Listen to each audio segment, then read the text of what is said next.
this goes on. Dude, I think this is the first time that when I hit the live button, like it actually went live the first time. Because we're live right now. What's up, y'all? How we doing? Coach David here. Professor Muhammad, hey. Hey, is it too? The button worked? The button worked, man. We're actually live. Like, I got everything set up. Fantastic. I'm super stoked about that. Is it? I guess I'll just lead with this. Is it too late to change my name to Coach Fox? Can I? We're about 6 years in now. Coach Fox? Coach Fox, like instead of Coach David. What if I just want to be Coach Fox? You don't have to call me Coach. You can call me Dave. You can call me Fox, whatever. I don't care. But like, I think it'd be a tough change for a lot of people now. Yeah, I like to call you Foxcatcher. Foxcatchers. Yeah, I don't. That's an inside joke. I don't think I was there for that though. I know for a fact that Foxcatcher. I know for a fact I wasn't in there. Yeah, I wasn't there for that. You've told me the story, but I wasn't there for that. Coach Fox, I gotta give it a shot. So this is something wild, all right? Believe this or not. So my brother, and we're gonna get to this conversation. My nephew Falcon Fox trains jiu-jitsu. Cool name. It's a name, dog. Like destined for greatness with a name like that. He trains jiu-jitsu at in Delaware, Ohio, and under who? The school. It's a good school. It's under they're affiliated under Souter, so it's a good school. But one of the blue belts there, her name is Lizette Fox, and she goes by Coach Fox. Oh. And I was like, I should have got that name. I should have gone with the Coach Fox, and so I don't know. I might need a personal rebranding here to Coach Fox. Okay. I'll keep you posted. You don't have to. Maybe it's like from the moving forward, they can call me that, but I'll see what I can do. Coach Fox. I think we might be able to do that. I might be able to just like I would be honestly, I'd be completely fine with people just calling me Fox on the mat. I know it's not what we do, because then you gotta like throws off all the rest of the code, right? So yeah, I don't know if I'd be happy. I know. Yeah, no. I know. No, I get it. Especially the kids, like they need to, Coach Fox. Alan says I'm with it. I'll see what I can do. Yeah, I mean, feel free. What's up, Mr. Allen? So we are talking today. I'm really excited that this worked. Maybe we should just start doing Thursdays. It'll be a good luck charm. Question of the day. Are men softer today than in generations past? I almost didn't use this topic because it's kind of played out, but I think we have some interesting questions surrounding about it. And I do know the irony of asking this question with the cameras on us while I have Pokemon on my laptop. So they can see that. Yeah, I would imagine. Well, because my other icon was upside down. I was like, I need new stickers. I went to skateboards and got them. Do you think this will help, Coach? Help what? Not distracting. No, I'm not ashamed of my Pokemon at all. What are you talking about? Covering up Snorlax? What's going on there? So put that on my slippers. Oh, dude, man. Do you think we're softer today? Men are softer today than generations past? That's a very good question. What do you think? I think it's yeah. In short, absolutely, but I think that like on a different scale or with different circumstances, I think men are struggling today with the different technological challenges and advancements and keeping up because with the times today, like people were just struggling to put food on the table. Yeah. It's kind of the same concept, but it's a different time. It's tough to even compare the two, though. I think it's tough to, because we don't know what hunger is in America. We really don't. We don't know. Like, there's no way we know what hunger. And then, we were looking up some of the ways that hard to hear Coach Mo. Well, yeah. Let me turn you up. So test. So I'm gonna turn you up a little. Thanks for that heads up. Yeah, thank you, Leah. I'm gonna turn you. Go ahead and talk for me, Mom. Testing, Yeah, it's testing, 1, loud. 2. Professor's mic sounds very distant. Okay. All right. I'm gonna turn it. I wonder if it's. That should be better. I would imagine it might be better. Yeah. Let us know, guys, if. Let us know if that's any better. Aaliyah, our world champion. Yeah, that is Aaliyah. That is Aaliyah. That is Aaliyah and Alan, actually. So we were looking up ways that things are different, and like even in the past 100 years, we flaunt things like cold showers and intermittent fasting and things of that nature, but that was standard. Like a hot shower wasn't even a thing. Like they didn't even have indoor plumbing 100 years ago, and I don't know. I mean, what do you think? Without question, we're softer, but is being soft a bad thing? I guess let's ask that question. I have an opinion, but you think is being soft a bad thing? I think it's really really important how you define that. Okay. Like if we only define soft Mm-hmm. as are you able to go out? Are you able to like lift a lot of weight? Are you able to fight? Mm-hmm. If those are the only definitions, I don't think that's a fair, question to ask.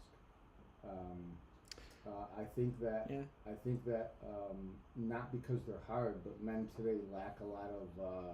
They lack humility. They lack like forgiveness. They lack gratitude, and I think somebody, if you take a pious person, like you could see it like really peaceful, they're quiet. I think people who have those like characteristics could be classified as a softer person. So I think that's important that everybody understands like what does that mean to be softer. So I guess a definition. Well, for sure, a definition will say like. Let's just start with the obvious, the low-hanging fruit of hard work. Like they are the goal, and it is lauded and praised to avoid hard work. Like, oh, don't just work smarter. Don't do that. It's too much work. Like let's find another way to that. That's too much work. Like there are sometimes the only way through a job is by like just a lot of hard work, and it's hard physical work, right? Or hard. We could use. You mentioned the tech age, right? Like it's incredible how many people just won't do the work of making calls. Like obviously with a lot of different industries, like make outbound calls it's a pretty valuable thing, and they just won't do it. Yeah. Let's just create a text automation or email automate. They just won't do the work. And I think it's because there's no urgency. There's no real threat of them actually being like homeless. There's no real threat of them actually like not having food. Like it's not a real threat. Yeah. And versus you go back 100 years, like if you like that was a very real thing. Like you would be in line at the soup kitchen, and you and your kids might not. Like think about not more than 100 years ago, but the Christmas Carol. That whole thing of like little Timmy, like that was like a union work, and to feed little Timmy just to get like barely enough food in his stomach.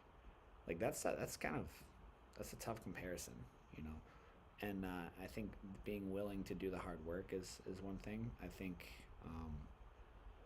I see what you're saying about if someone is humble and they're not like super loud and like alpha, there's a lot of alphas, man. There's a lot of them. I wish we could get them in the ring. I have a list of like 10 influencers I would love to get on the mat. I have a list of 10 that I would just love to get on the mat. You know what, Coach Fox? There we go. How's his mic, you guys? Is his mic better? Just comment for us. I think something that contributes to men being softer is money. What do you mean? I think that money gives a lot of people a voice. And the more money that you have, the more money you make, the more you are financially successful or professionally successful. Is it still low? You said it's still low. I'm gonna try something else. Keep talking though. Keep talking. Okay. You can switch. I'm just gonna see about plugging stuff in. Let's see. So yours gonna eeny meeny miny mo. You just. How about now, guys? Is that any better? We'll see how that works. So money makes people soft. Yeah, money makes people soft because money gives people a voice. Money gives people a voice, and money gives people a sense of confidence. And money gives you a sense of status, money puts people amongst the elite still. Yeah, they can hear you. They say it just sounds a little distant. They can hear you though.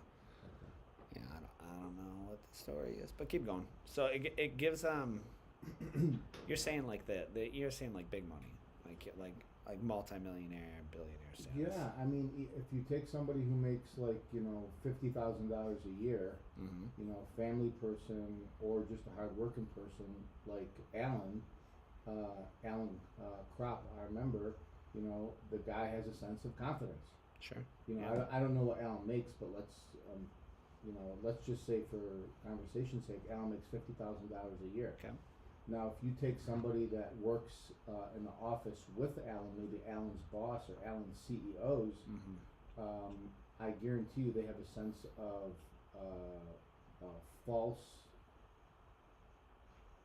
masculinity or confidence that comes because people work for them, they make way more money, they make a nicer car, and I think that's where there's a false sense of what's the word we're using now? There's a big sense of like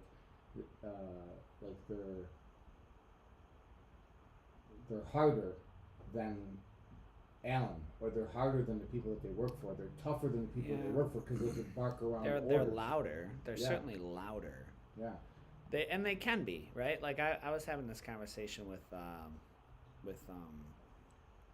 another colleague, and we were just talking about this dude. I was like, he does really well. He's kind of an asshole though. Like, and I said, man, I just hope if I ever get to like that level of success, that money doesn't change me. And he's like, well, money's just a tool, and it's really more of a magnifying glass. He's like, if you're an asshole without money, you're probably going to be an asshole with money. Yeah.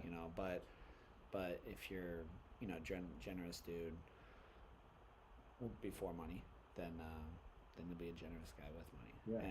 And I think just wanting to maintain my morals, my values, my faith, like that. And money's not a bad thing, but there are a lot of guys like, it's interesting. It does seem to be a trend of like, we'll use this. I'm gonna pick on him, Grant Cardone, right? He's super sick. No one can debate with Grant Cardone. He's pretty successful, right? And when you start pulling out character flaws, like, well, what about the way he treats his people? What about his kind of stance or his attitude? Well, hey, what do you want? He's successful. Well, the end doesn't justify the means, though. Yeah. The end doesn't justify the means. Like so you may, just because you're successful, I think it doesn't justify your behavior or how you treat other people. And furthermore, I will also add, I would love to see people like that, like a Grant Cardone, like a I'm not going to call out the influencer, but find one. Just Google alpha male camp, and you'll find these guys. Like, put them in a trench with a shovel. You'll learn a lot about a man that way. Yeah. Put them in a ring with gloves. Put them on the mat with a belt. Like, put them in a weight room. Sure. Lifting weights is like, I would say, like, it's not even like a hard thing. It's the bare minimum, right? Put them on a job site where they don't know anything and have them take orders. I think those are really big things. How well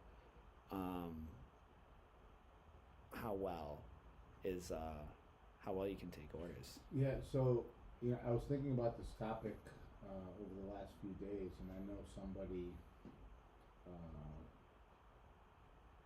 that is if you met him, you could tell he doesn't really work out. Sure. And you could easily say he's like pretty soft. And like his limbs are like very like wiry. And physically you could say that he's definitely softer than the average person, I would say. Sure.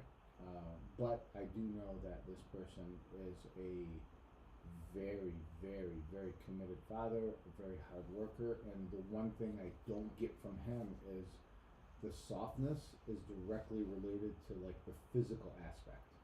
Yeah. But from what I know of supporting his family, taking care of his wife, and pursuing a career, from what I know, he's a very, very hard worker. And I think that like are men softer today, more today than they were back then? Yes, but even as like physically frail, I would call him compared to you and I, that this person might be. Sure. I would still say if this guy was put into the 1920s and 30s and 40s, I would argue that he's so committed to his family, he's not going to be a lazy guy. Yeah. And I think that the being soft is kind of like a mentality, and being soft is about like it's about like having courage just to do the right thing. And it's not even physical. Having courage to do the right thing, the right activity, and establishing a pattern that you live by, and a pattern of like making small choices every single day for yourself, your health, your body, like consistent small choices, and I believe that's what makes a man, and that's what makes a man like tough and hard and evolve from where we were back then to today, and not be labeled as soft. Do you think so? I'll use a really modern example. I was pretty disappointed by a lot of men's behavior during COVID.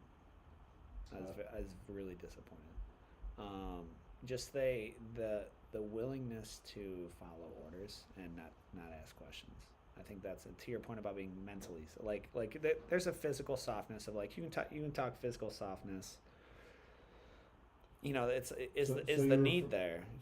So I understand you're referring to when the lockdowns came in, and during COVID they said stay at home, don't go out. So and you're referring to following instructions without asking questions. So after the initial 2 weeks to flatten the curve, because we locked down too. And like how do I? Who am I? Right? Like, well, who am I to doubt? I mean, this can't be a worldwide hoax. I mean, that's what I thought. Like, why would you question that?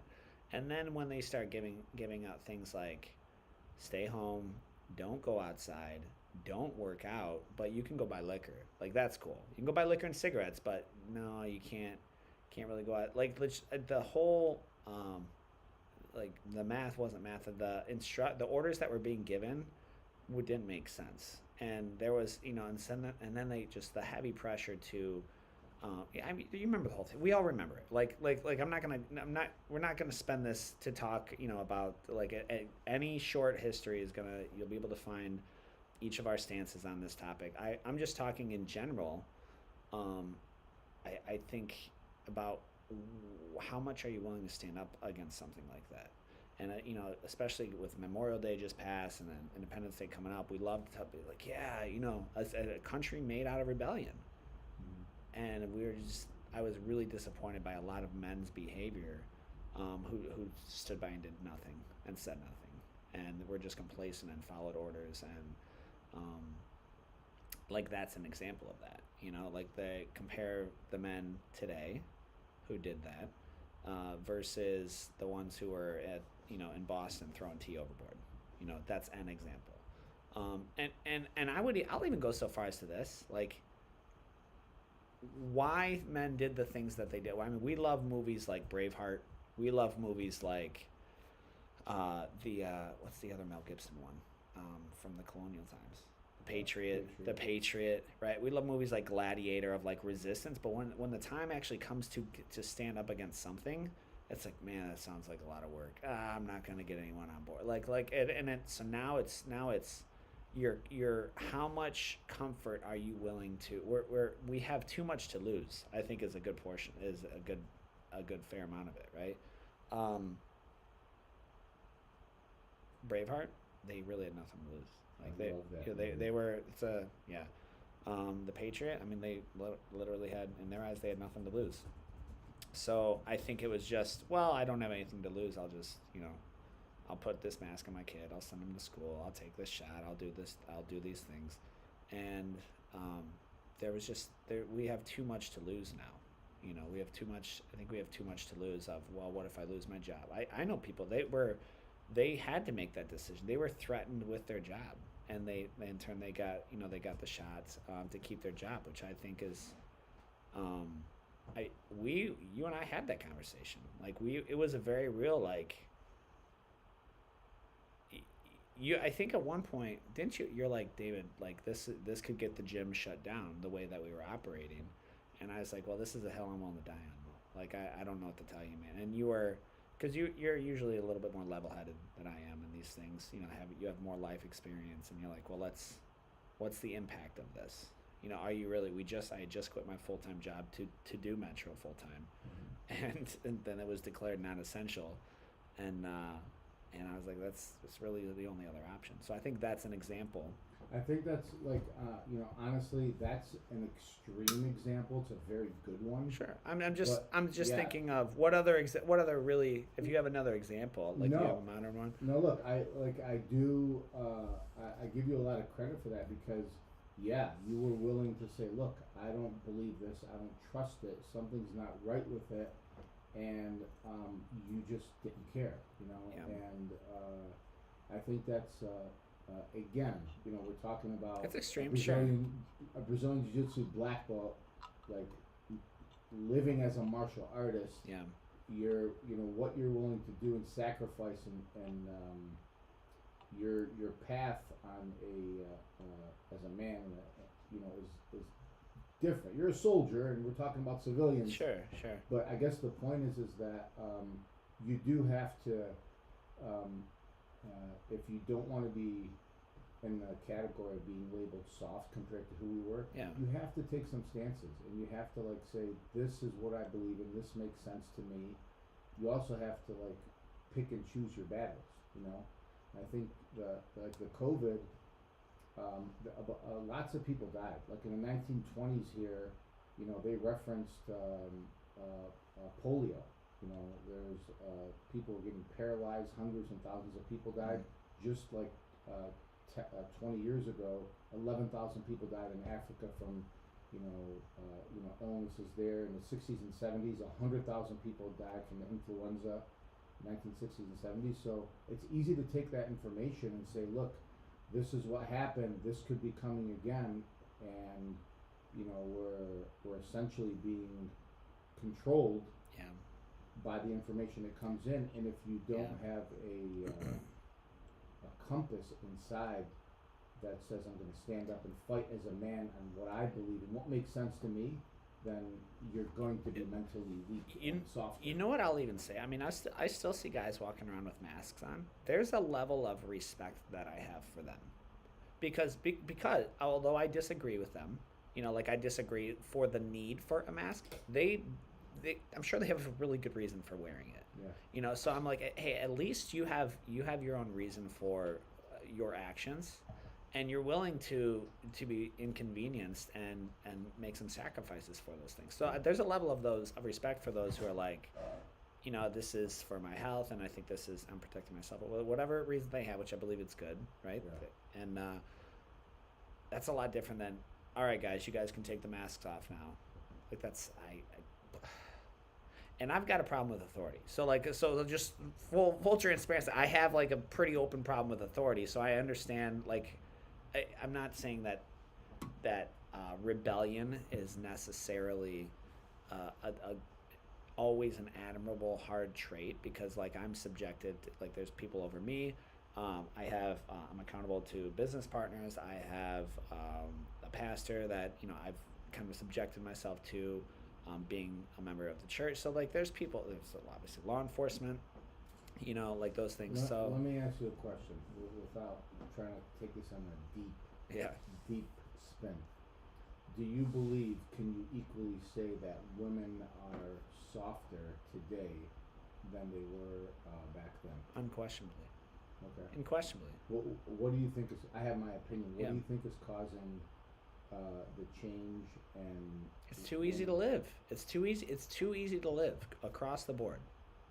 Across the board, it's too easy to live. I mean, life is too simple. Like there is not. If you go and you're like, hey, I tried to get a job, like the government will take care of you. That wasn't a thing. In the 1920s, like your option was earn money to buy food or go kill food and eat. Like those were the options back then. And so indisputably, I mean, women were, you know, but I also think there's a you'll meet the need, you'll rise to the need, you know, like this is a very crude example, but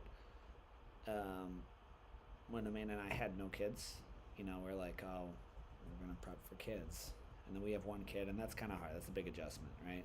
And then you have a second kid, you're like, this is kind of hard, it's a big adjustment. And third kid, you're like, this is kind of hard, it's a big adjustment. And then it gets to a point in which you just slowly keep adding the weight on of the responsibilities and things and what have you. I mean, I'm speaking to a man with 6 kids, so I'm preaching to the choir here.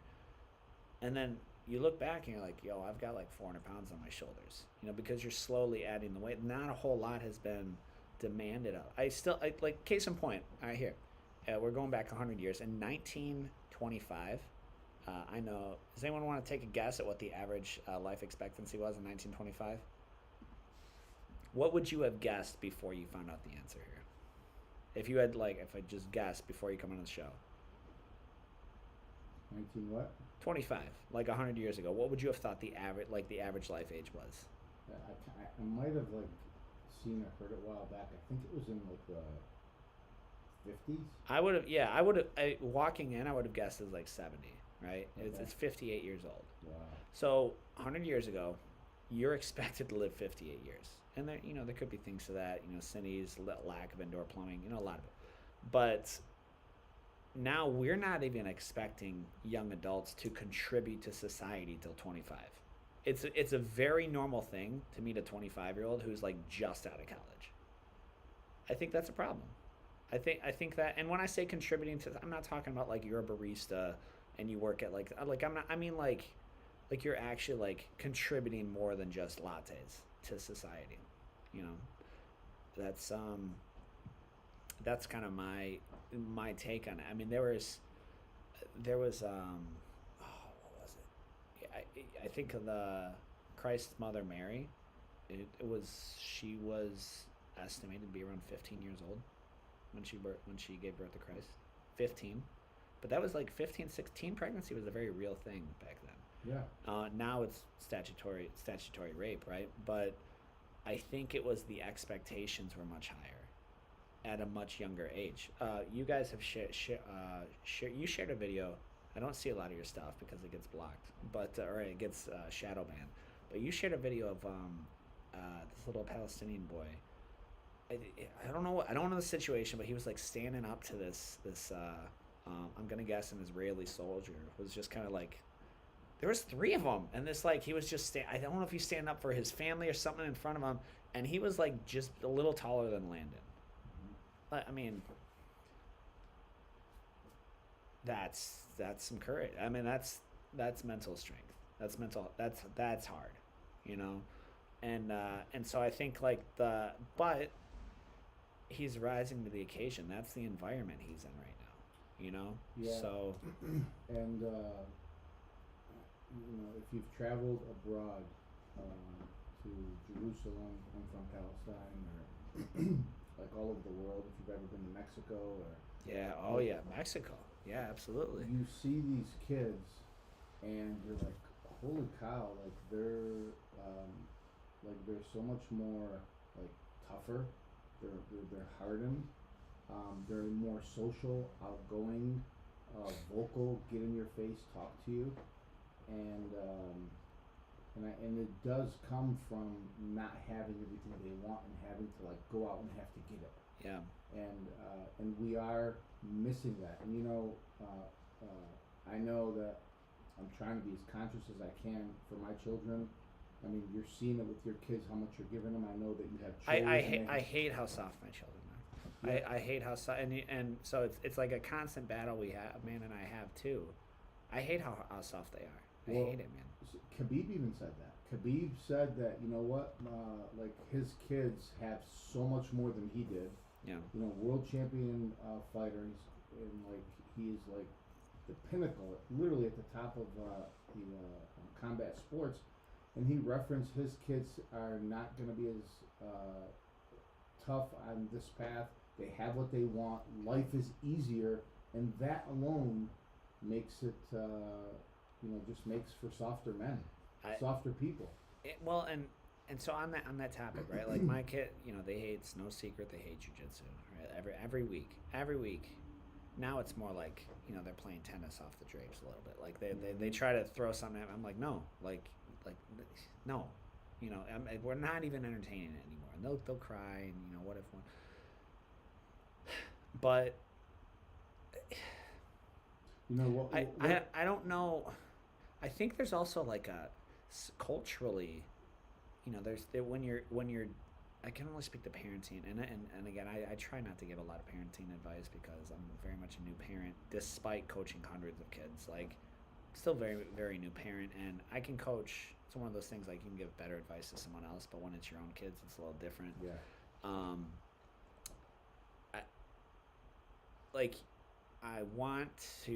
I think it's natural to want better for your children than you had. Yeah. I think that's pretty. I think that's pretty natural, yeah. But I don't think it's helpful. Yeah, and you know what? It's not. It's absolutely not. Like, so I'm doing. Like I said, this is a work in progress for me too. But sure. I'm doing a lot of landscaping around my house. Yeah, your place looks good, man. Yeah, thank you. And it's very physical work.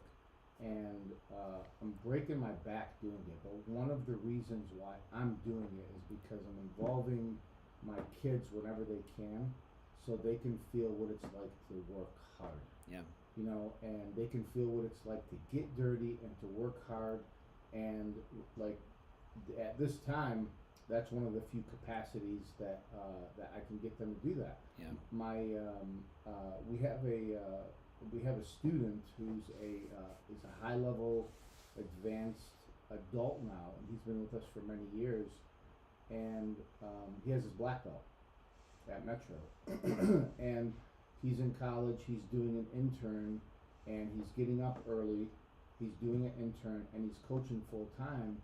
And I told him the other day, I'm like, getting up early, managing your time, working 2 jobs, and going to school. I said, listen, to get to a black belt, you got to remember what got you here.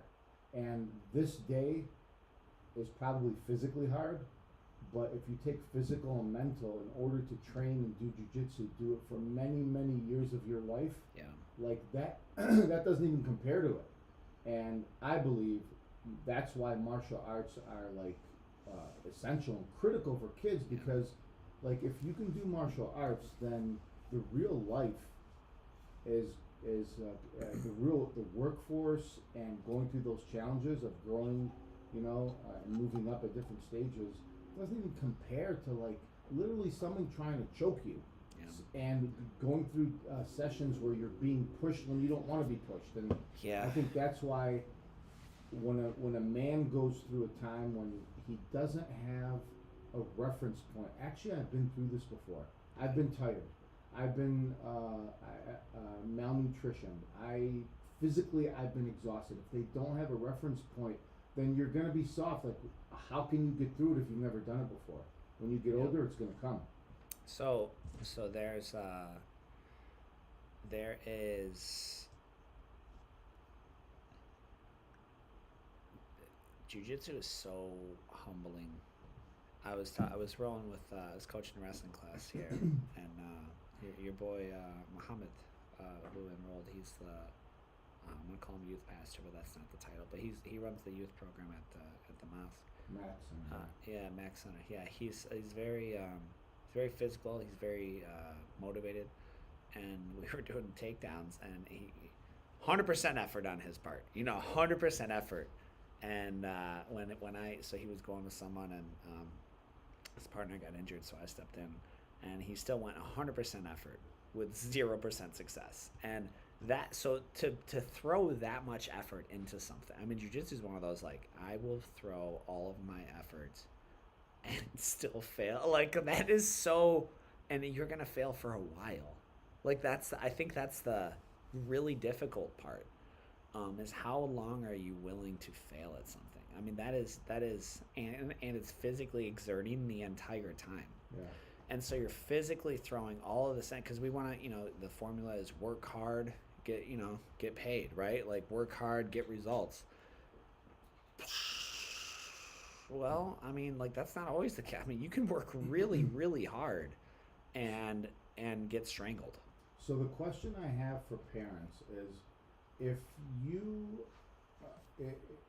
if we could take your son or daughter and they could naturally develop a instinct, a fight, or like I have to do everything within my power to survive, and it's their idea, and they give it literally everything they have, and they're being like completely overwhelmed in so many different areas, so many things coming down at them. Like, how much of value would that be? And honestly, I would compare that to a kid that's like fighting for their food, because it's a feeling.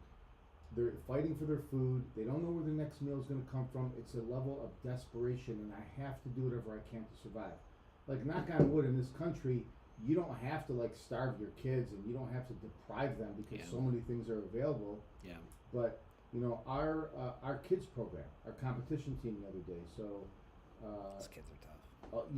And what I love about those kids is now it's their idea. Yeah. Now it's their idea. So you progress from beginner, intermediate, advanced, and competition, and it's all got to be their idea. You could be a beginner and take a fundamentals or basics class and do amazing in jiu-jitsu. Yeah. It'll carry over to sports, and mom and dad will be very happy. But for the parents who continue to stay the path, and including martial arts in their kids' life, this is what happens. I felt like the kids gave me the permission to push them even more.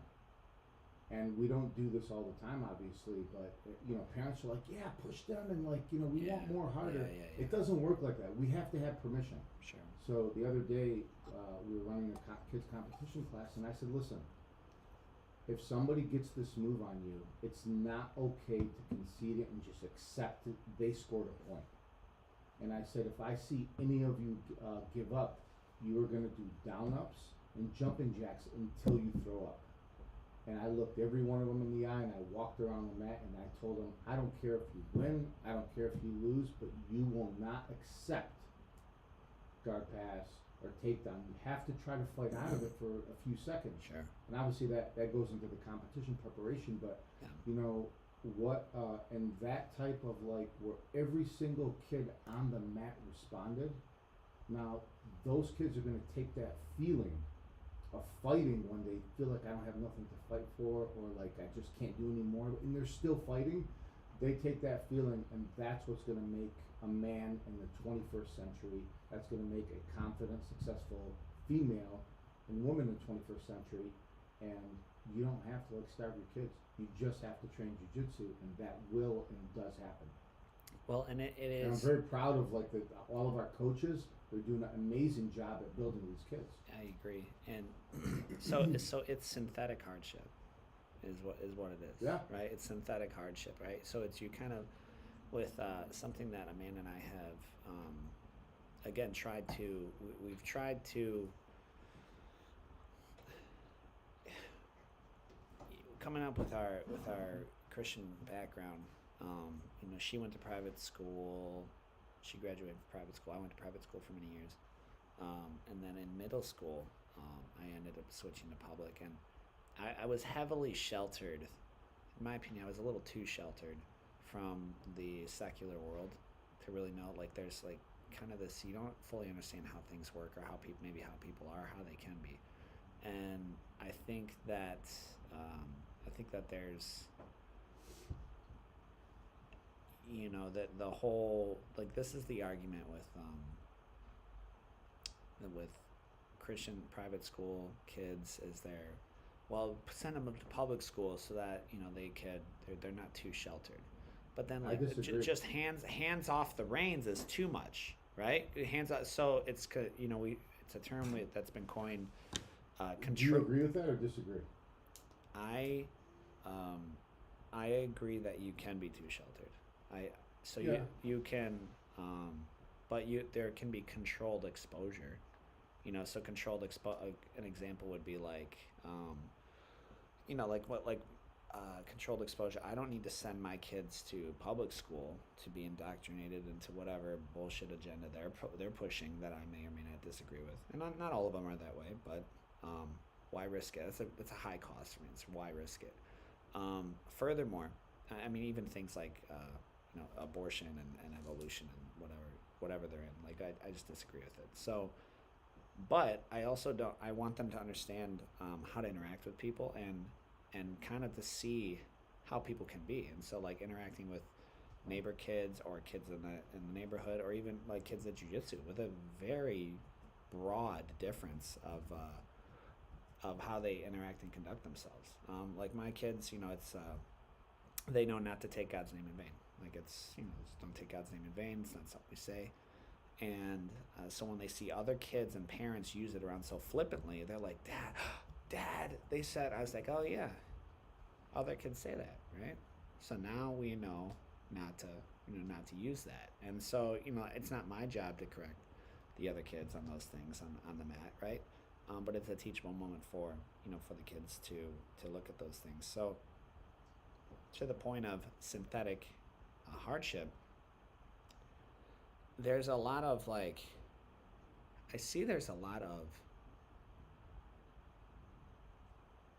in a homeschool group now. So did you see my post about starting a homeschool class during the day? I think so. So we got like eight people already signed up for it. We just need 25. And this mother was she went on there, and I don't know, she called me at the wrong time. She's like, how do you guys go about finding the right day camp that lets you attend with your kid? And I'm like, obviously you're homeschooled, so you don't work, right? Like you're there with your kid. And I was like, why do you, like, if you've done your homework, let the kid go be with other kids and adults whom you've vetted. Like, they don't need you over their shoulder every freaking day. Like, and dude, I got mollywopped by these crunchy moms on this homeschool. They're like, that's not true. There's so many people dealing with trauma of their parents who weren't there for them. And I said, all right, well, that's cool. You have fun with your kid.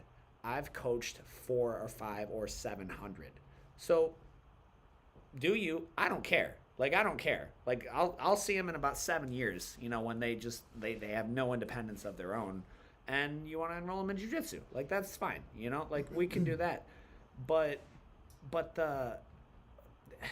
it's a difficult thing, man, because you don't want to, you need to know your kid best.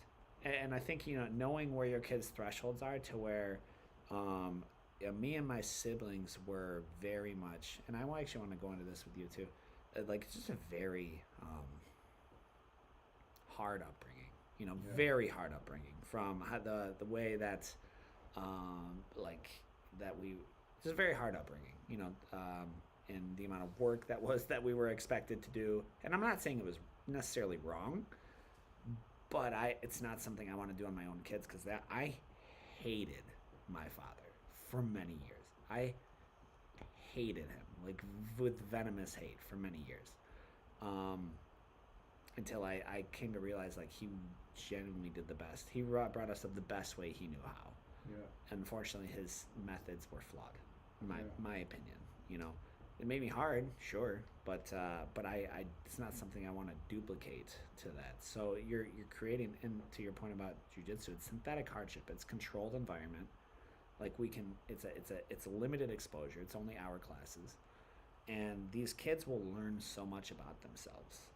Um, what was your? I'm curious. What was your? I know your story, but for those who don't, like, what was your upbringing like compared to today? You know, for coming up as a kid, you know, like with just you and as Mia, like what was that like? Was it hard? And then what was your uncle's upbringing like? You know, was that what was was it hard for him? You know, I do want to reference for parents that are listening in and follow our podcast and our program that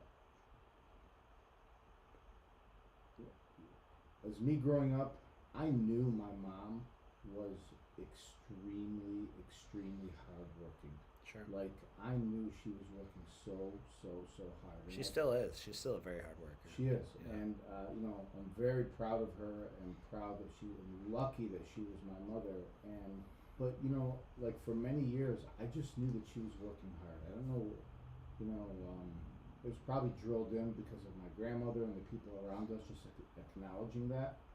And I think that so I didn't know we were struggling as much as we were when I was younger. Like we were very struggling sometimes to keep food on the table, struggling. Like my mom was a single mom. You shouldn't have to know that. I don't believe the kid should have to know that. So I agree. Yeah. I agree, but I think that it needs to be like communicated, or the kid should kind of be aware of it without putting the burden on the kids. And even if it's just seeing your mother or father going to work every single day, you know, it's important that's communicated to the kids, because it won't take long for them to realize, oh, they have to go work all day, and then, you know, in order for me to get this or that. And I think that I think that's important for kids, because we kind of use it, well, you know, I work like, it's not throwing it in their face, but like, that's kind of how it ends up. When parents get mad at kids, I work all day, I give you this, and I bought you this, and I bought you this, and I bought you that. You know, that's like holding it over someone's head. It doesn't work with kids. They have to see and understand and be educated on how hard moms and dads are working today. We involve them in. Scarlett is old enough to where we involve her in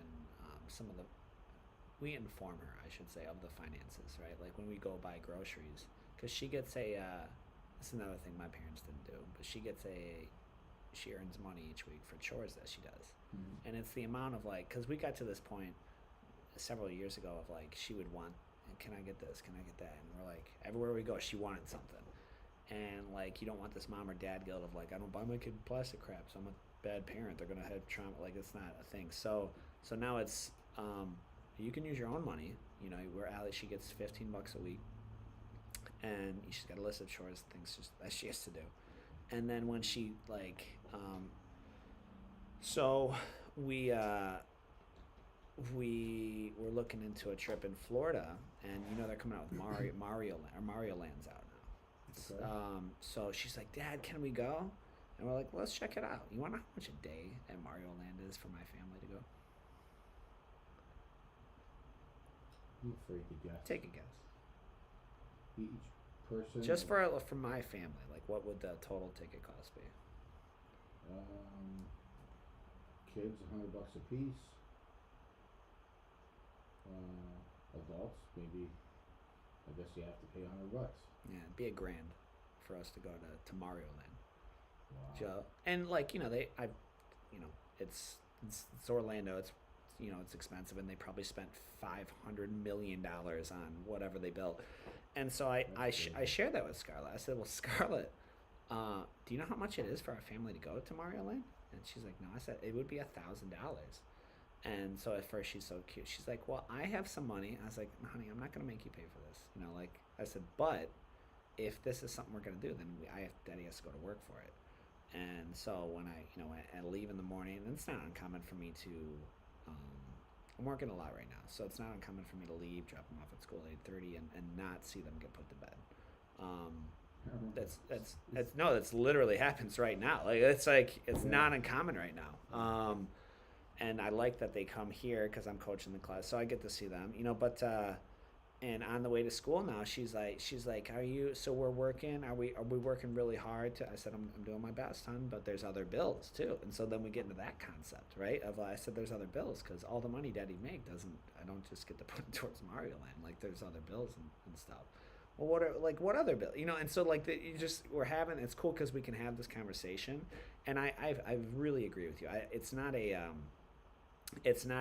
I don't want to beat over over the head of like, well, you're the reason, because they're not. Like I would work just as hard regardless, you know. So but or make them feel like they owe you something. no, no, I no, I don't do that. I wouldn't want to do. I would agree with you. I wouldn't want to do that.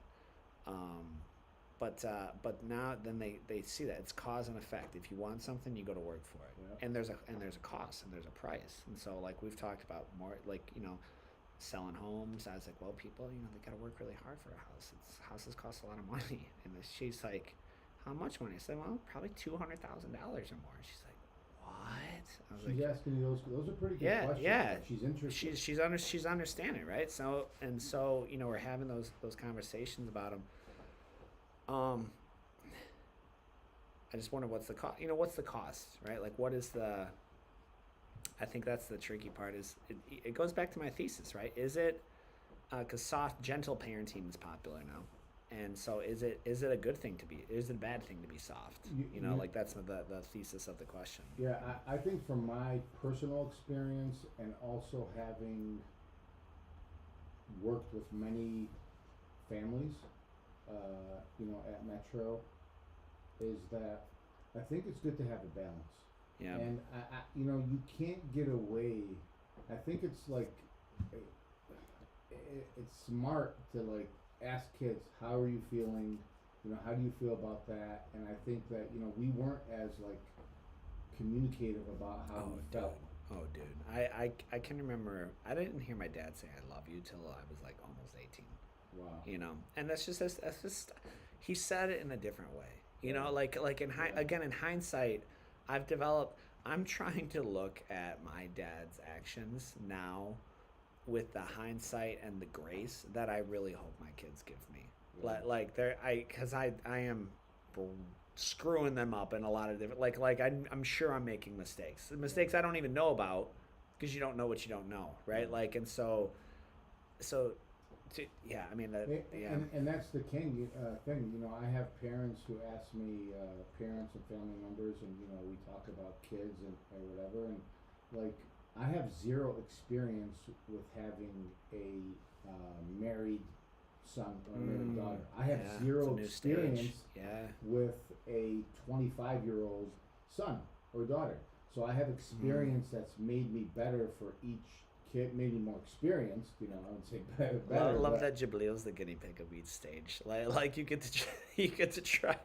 The firstborns are the toughest by nature, because they're where you make all your mistakes as parenting. Yeah, and we try to tell them, you get and have gotten so much. Well, I had to work and I had to do all this when I was young. Well, guess what? You were the one that all the little kids were packing in the car to go to all your sports and your activities. So you got to reciprocate that, because they were there for you. But so it's being. I think there is certainly and just like in true human fashion, too much of a good thing. The awareness of men. We did a conversation on men's mental health. There is a lot more knowledge on psychology and things. I think it's good. I think there are good things and good conversations happening. And then you get too much of it, right? Like, and then you go a little overboard to where spanking your kids is trauma. Yeah. Well, and putting them, grounding your kids and taking your kid's phone away, or not. God forbid you don't even give your kid a phone. Well, now you're stifling their social growth, and they can't come in no. Yeah. No. Well, if it was up to me, the sole parenting method, if I had to choose one, is probably, nothing's good without having a little bit of like flexibility, but people will do more to avoid pain than they will to gain pleasure. And sure. If I take away the phone, I take away the electronic, or I take away something that they really like, then they're going to associate what they did wrong with Of course. losing something. Of There's course. a pain there, so they don't want to get that pain again because they want that Of course. thing back. But Of course. and you got to be flexible with kids and spouses or whatever. But I think what's healthy is having a balance. And if my wife or a parents, and again, this is from experience on our parents that are inside the gym, Yeah. The Yeah, successful kids, the kids who are like, growing up to be leaders, and they have more physical, social, emotional posture and confidence than any kid on the street. Sure. There is a sense of balance between the two. When I say balance, two outgoing parents is not balance. One parent who says, Yeah, "Look, opposites do seem to marry each other, Yeah. don't they? if one spanks them, the other one's like, I really don't like to do that. If one Yeah. is like, how do you feel? The other one is like, listen, get your stuff together, Yeah. get your butt up and going. I think Yeah. having a balance is really healthy for kids, and even if you you're really alike in a lot of areas, it's healthy to approach raising children to not be soft, like a lot of kids that we see coming up are. It's a with balance. you can see a result of a lot of kids who have never been told no, and they've never been they've never gone without. And Annis has a couple shout outs here. Coach Dion is watching. Appreciate you always watching, Coach Dion. Coach Anthony, or Mr. Anthony Terwilliger says 30. I don't know what that means. Much softer. Coaches, hope you all are doing well. Chad Huber. Mr. Annis, I think this is, what's Annis' last name who trains with us? Say again. Yeah, it's on YouTube. He says, what is one thing you can point out that men significantly lack today? That's a good question. What would you say? I mean, you can give a whole list, but is there something that you?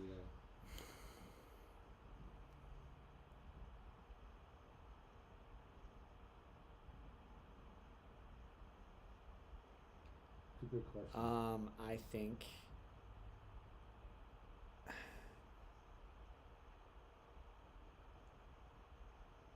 think men lack a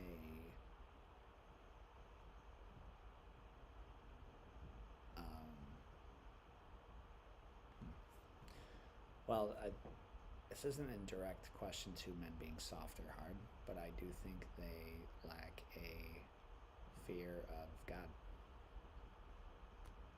I think a lot of men lack a fear of God. Just there's, it's if you're a man of faith, then you believe in fairy tales, and it's that's great for you, but it's not for me.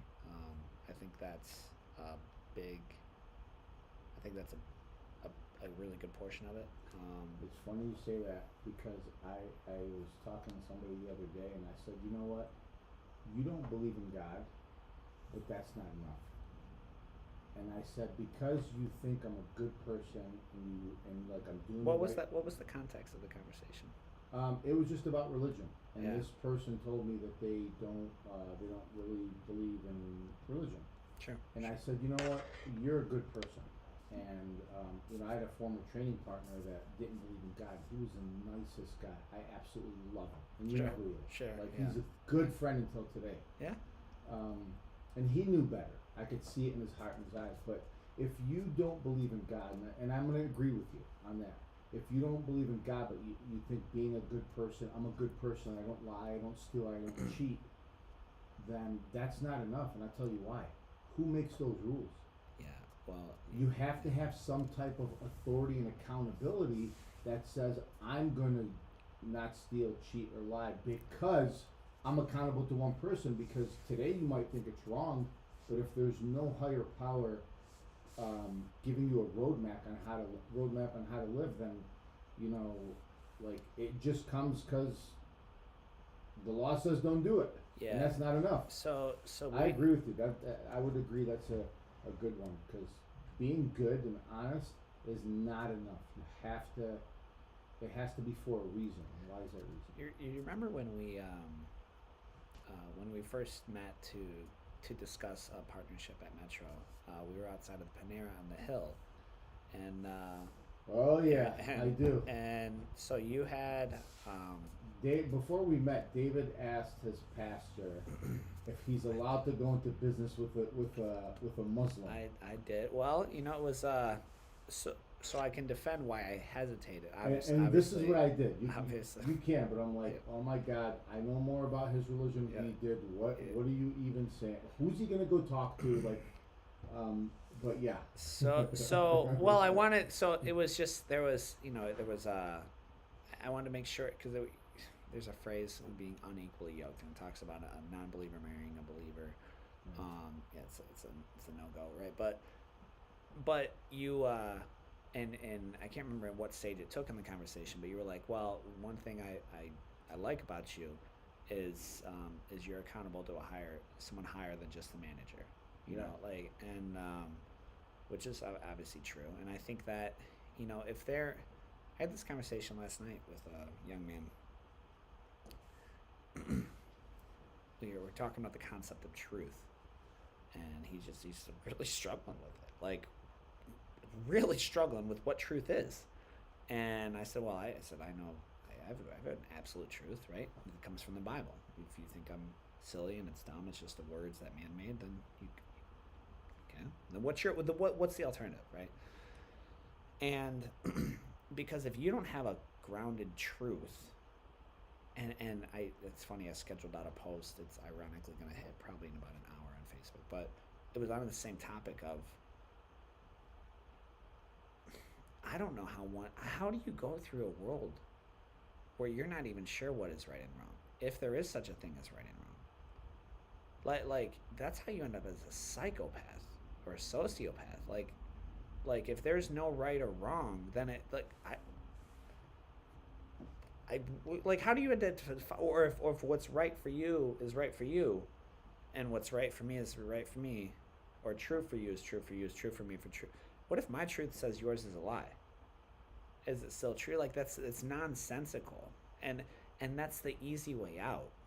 That's the easy way out for you to say, be like, well, that's true for you, and this is true for me. That's the easy way out, man. Because the truth is, it requires hard questions. It requires really tough questions, I think. And they're just not, to try to get, I mean, this belongs on the men's mental health episode. Try to talk to a guy and get like any depth of a conversation going. Try it. It's very difficult to do. Like guys, I believe men crave deep conversations. I think they crave conversations about where they came from and where they're going and why we're here. But I mean, try to have those conversations. One, when do you even get the time? Because everyone's so damn busy, right? But and then to actually squeeze it in, like you need to. There's a huge amount of level of trust that you need to have with an individual to even have those conversations. And the guy I was talking with last night, pretty much black and white difference on our kind of where we're at, on the truth statement, And Yeah. but I listened to him and just kind of shared my thoughts on it. Well, are men softer today than they were back then? Like we said, the short answer could be yes. And if we say the short answer is yes, and we go with that statement that says the one thing that men are missing is the fear of God, we have a job. Mm-hmm. And in order to succeed or fail, if we believe in God, God doesn't make our job easy to get to heaven. And you have to work for it. You have to live by it. Did I say something about my mic? They did say something about your wiki. Yeah. So keep talking. So as far as if there's one thing that men are missing, it's a fear of God. You have to work for it. If you want to get paid, you have to go to work. And God gives you basically a book on what you need to do, how you need to live, and that's not easy to do. And that I believe, and I'll agree with you, because if you do follow the Word of God, then it's going to make you tougher and stronger. You know, like lifting weights build a muscle fiber.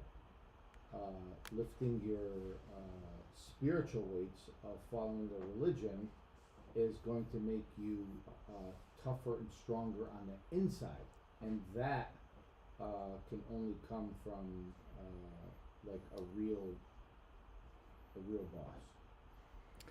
Yeah, and to we've asked the question, is it wrong to be softer? I think it's just, I think it's the needs are different. So it's very physically demanding to work build a structure. It's very physically demanding, not super mentally demanding. I mean, it depends on your role, I guess. Trades are gonna hop down my throat. Yeah. But the amount of, I mean, Amanda set my phone up to like sorry y'all. That's what happens when I'm on the Switcher Studio. She set my phone up to sorry y'all. Oh my goodness, look at that. I back out and it's gone. I was gonna check the messages. I've got over 100,000 missed emails and like thousands of missed text messages. We're just bombarded with like this mental load. So I think I think men are, they're it's a lot more stressful. Just so many different things to handle. But there's not like, this is why I love talking to guys who are, and there's not many of them left. Like if you can talk to a guy who served in World War II, like even was around during World War II, like I love talking to those guys because they have things, they put things in perspective. Like, is it so stressful? Like, oh, I'm not. It's all about like financial this, or my investments here, or how do I earn more, to your point, earn more money, or whatever. And like I've been thinking about this. I told Amanda, she almost put me on suicide watch, because I was like, I wonder, it's very ecclesiastical. I was like, is it all really worth it? Like, is it worth the work? Like, is it all really worth it?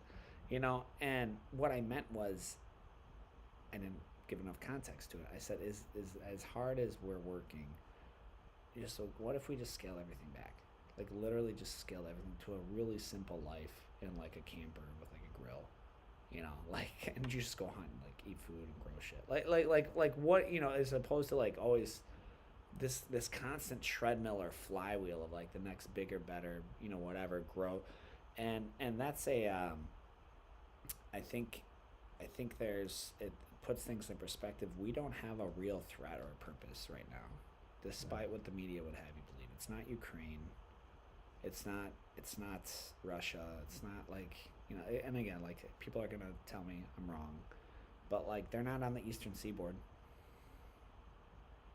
Like, no one is actively attacking America like Pearl Harbor. No, like, no one is like we're not under attack.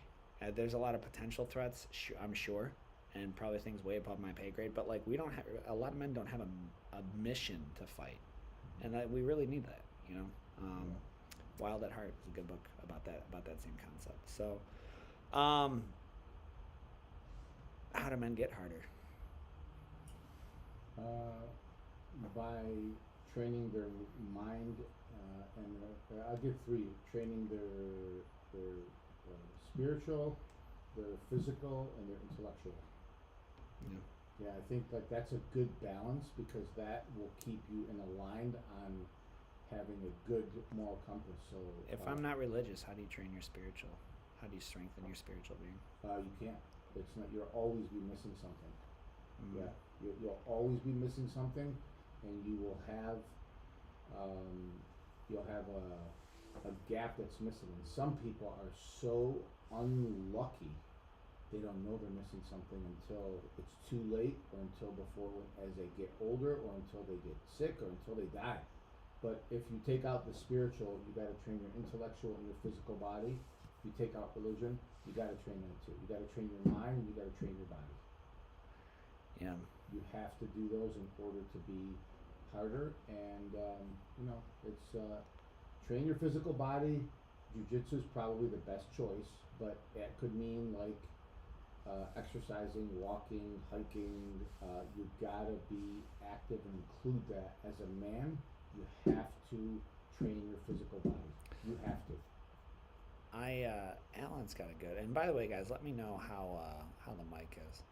Alan says, and I agree with this. Success is very. He meant to say subjective, I believe. Yeah, success is very subjective. Yeah. Which I agree with. Yeah. I agree with. I mean, there are my brother-in-law. He has a good job in the auto industry. Makes pretty good money. He appears to have significantly less stress than I do. And like, dude, it's not uncommon for him to be like home on a Friday, like playing video games, like just like, hey, what are you doing? Or on a weekend, hey, what are you doing? Oh, just playing Nintendo. Like I'm jealous, man. Like I'm like, you won. Like you won. You know what I mean? You've heard the Jimmy John's story, right? The Jimmy John's, and then what? You know, I'm talking the Mexican fisherman story. So this is great. In every Jimmy, I believe it's still in every Jimmy John's. It's the Mexican fisherman story, and it's this businessman is on vacation to Mexico, and he's on the beach, and he sees a fisherman. It's about 11 or noon. He sees a fisherman come in from the day, and he's got his catch, and he's like, "How'd you do for the day?" He's like, "Oh, good. I got my catch." And he's like, "All right, what are you gonna do now?" He's like, "Oh, we're gonna go into the city and barbecue them and play the banjos with the amigos and have a couple beers and call it a night." He's like, why are you quitting so early? You could go back out there and quadruple that load. It's still early in the day. Why are you quitting so early? And he's like, "Oh, because I just got enough for the day. Like, what if I go get all 4 loads and then what?" He's like, "Well, then you could sell them on the market, and from there, then you could buy another boat, and then there could be 2 of you, and you could start getting more of that." And then the Mexican fisherman says, "And then what?" And then he's like, "Well, then you could have a whole fleet, and you could charter the entire fleet, and then you could get even more profits. And then what?" He's like, "Well, then you could sell the enterprise, the organization, and you could retire." He's like, "And then what?" "And then you could retire and just go to a nice, quiet community where you can just go, fish on the beach till 11 or noon, and bring in your catch and go play the banjo with the amigos and have a couple beers." And so it's like this whole and then what? It's a race to nowhere. I did hear that story. And that's in Jimmy John's. Yeah, I like that's. I don't know why it's on Jimmy. Just someone thought it. I read it. I was like, that's really cool. And that's that's a real thing. And I think is it all worth it? Is working so much and so hard all worth it? And that just goes back to Solomon says no. Yeah, what are you working for? And why are you working? And do you need to work to have a certain amount of money? Yeah. Do you need to work to build your character and to provide for yourself and your family? But do you need to work to make hundreds of millions of dollars? If that's your goal, great. There's nothing wrong with it. But why? How is guys? How is Mo's mic? I'm just curious. Like, what the cancellation?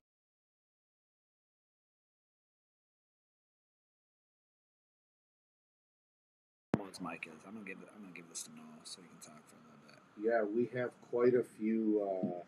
We have a few tournaments coming up. IBJJF Detroit. We will be there, and we have.